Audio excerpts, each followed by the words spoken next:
En France, c'est le nouveau filon du transport collaboratif. Après le covoiturage, voici le co-camionnage. Il ne s'agit plus de partager une voiture, mais une cabine de poids lourd, courte ou grande distance. Le système, vous allez le voir, est en plein essor. Alors à quand des vacances en camion? Dossier signé Simon Ricotier et Éloine Martin. Plus pratique que le train, moins cher que le covoiturage. Pourquoi ne pas voyager en camion? Faire le trajet aux côtés d'un routier, découvrir son quotidien pour un prix défiant toute concurrence. C'est le choix qu'a fait Paul Caille. C'était pas facile à trouver, hein. Tu vois. T'as pas d'affaires? Si, quand même. Ce retraité normand doit se rendre à Lyon pour faire des papiers. Il va voyager avec Dominique Gersan, chauffeur de poids lourd. Le voyage entre Caen en Normandie et Lyon va lui coûter 36 €, un prix imbattable.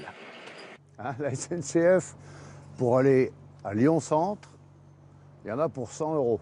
Le covoiturage, j'ai regardé également. Le covoiturage, on est à 49 €. Pour le routier, c'est aussi un moyen de ne pas voyager seul. Ça vous change un peu le métier quand même ou... On va dire que ça accompagne un petit peu, c'est moins monotone pour descendre, voilà. Il est 21h30. C'est parti pour 10 heures de trajet. 730 km. Ils vont passer la nuit dans le camion. Une première pour Paul Caille. On a beaucoup plus de place que dans une voiture. Le siège est beaucoup plus large, beaucoup plus confortable, beaucoup plus doux. Puis du fait qu'il soit monté sur coussin d'air, c'est génial. Avec en prime, une vision panoramique sur la route. Paul Caille a trouvé son chauffeur via ce site internet qui propose 1500 trajets par mois en camion. Il fonctionne comme un site de covoiturage classique. La société de transport qui emploie Dominique Gersan est implantée à Rouen. Le patron, Christian Boulochet, a publié sur le site l'ensemble des trajets réguliers de ces poids lourds. Nous avons des lignes au départ de Caen sur Rhône-Alpes, au départ de la région rouennaise sur Beauvais, Roissy. Beaucoup de gens prennent l'avion. Le co-camionnage, c'est une façon pour ce patron de dépoussiérer l'image de la profession.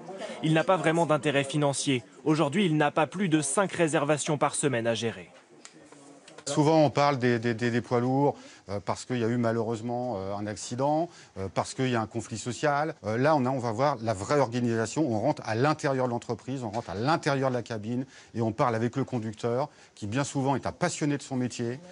Aucun chauffeur n'est obligé de prendre des passagers. Le co-camionnage se fait sur la base du volontariat. Et certains routiers ont refusé tout net. C'est pas intéressant.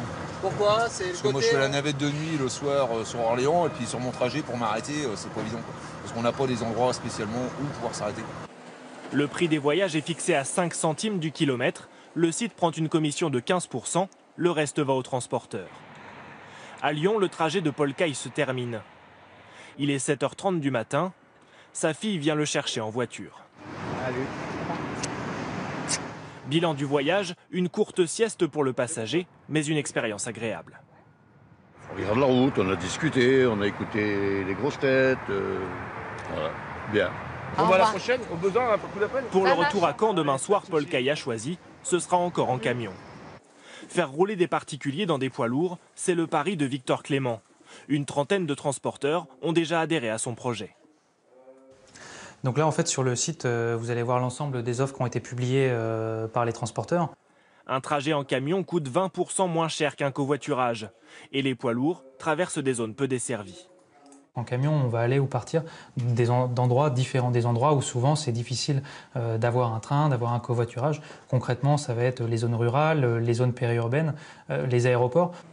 Maud Richet en a profité. Son chauffeur la dépose ce matin dans une zone industrielle près de l'aéroport de Beauvais, mal relié par les transports. Elle arrive de Rouen pour prendre son avion dans 2 heures. On est arrivé à l'heure, la route était très belle, givrée, tout ça, temps magnifique. On n'a pas vu les oies sauvages, mais à part ça, un très bon trajet. Le chauffeur a même mis la valise de sa passagère dans un coffre à l'extérieur. Pour ce trajet d'1 heure et demie, Maud Richet a payé 4,50 €. Merci beaucoup Cyril. Je vous remercie. Au revoir, bon voyage. Merci. Au revoir.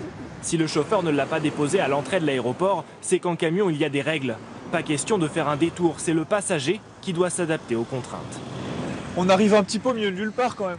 Oui, ça fait un peu étrange d'arriver en zone comme ça d'activité, mais Il semblerait qu'il n'y ait pas de problème pour mon vol après, donc c'est le principal. 10 minutes de marche au petit matin et Maud Richet prendra son vol à l'heure. Après chaque trajet, les utilisateurs peuvent noter leur chauffeur et partager leur expérience.